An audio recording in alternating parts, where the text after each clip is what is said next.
नमस्कार सभी को।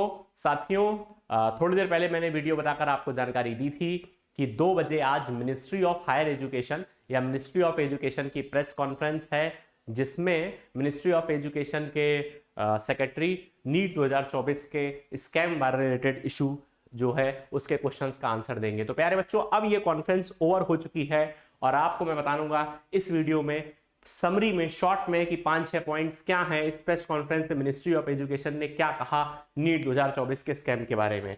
तो चलिए, without wasting any time, now let's start. बच्चों, सबसे पहले तो मिनिस्ट्री ऑफ एजुकेशन ने कहा कि ये जो भी मामला है, जो भी आक्रोश देश भर में हो रहा है, अगर कोई भी इशू है तो वो 23 लाख बच्चों से रिलेटेड नहीं है। सिर्फ 1563 जिन बच्चों को ग्रेस मार्क्स दिया गया है, लगभग 1600 बच्चों का इशू या प्रॉब्लम ही है, बाकी बच्चों का कोई प्रॉब्लम नहीं है। एग्जाम पूरी फेयर और ट्रांसपेरेंट तरीके से एनटीए ने कंडक्ट कराया है। बच्चों, जब इनसे पेपर लीक के बारे में पूछा हमारे रिपोर्टर्स ने, तो इन्होंने पेपर लीक के मामले को एक्सेप्ट नहीं किया। इन्होंने कहा there is no paper leak, है ना। ठीक, मिनिस्ट्री ऑफ हायर एजुकेशन के ऑफिसर्स ने कहा कि कोई पेपर लीक नहीं हुआ है और इस रिगार्डिंग एनटीए पहले भी एक पब्लिक नोटिस जारी कर चुका है नीट एग्जाम के बाद कि कहीं कोई पेपर लीक पूरे देश में नहीं हुआ है। तो हाल फिलहाल मिनिस्ट्री ऑफ एजुकेशन ने भी पेपर लीक को एक्सेप्ट नहीं किया। हाँ, जो ये 1600 बच्चों का इशू आ रहा है, इन्होंने कहा कुछ सेंटर्स पर ऐसा देखा गया, शायद 6 सेंटर्स बताए इन्होंने, कि जहां पर बच्चों को जितना टाइम मिलना चाहिए था नीट को करने के लिए, पेपर करने के लिए, उतना टाइम नहीं मिला। तो सुप्रीम कोर्ट के एक डिसीजन के हिसाब से ग्रेस मार्क्स अलॉट किए गए, यानी एक्स्ट्रा मार्क्स अलॉट किए गए। यहां पर हमारे रिपोर्टर भाई ने एक सवाल पूछा कि वो जो सुप्रीम कोर्ट के जिस डिसीजन के हिसाब से आपने ग्रेस मार्क्स दिए हैं, उस डिसीजन में तो कहा गया है कि ये इंजीनियरिंग और मेडिकल के एग्जाम पर ये नियम फॉलो नहीं होता।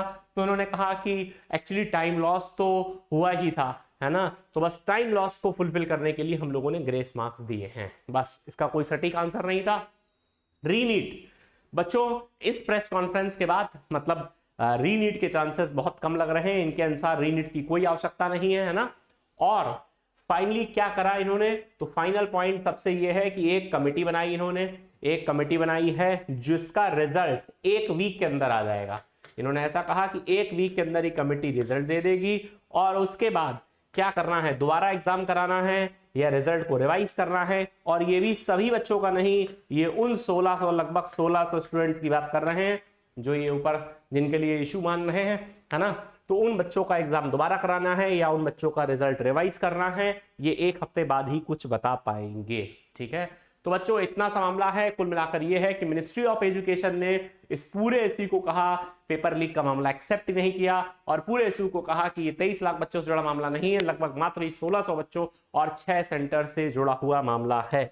तो बच्चों, हम सभी आपके लिए आवाज उठा रहे हैं, लेकिन हास्यास्पद है कि अभी भी मिनिस्ट्री ऑफ एजुकेशन ने इसको एक्सेप्ट नहीं किया है। ठीक, दिस इज ऑल। तो बच्चों, हमने सोचा कम समय में आपको यह जानकारी प्रोवाइड कर दें। थैंक यू एवरीवन, जय हिंद।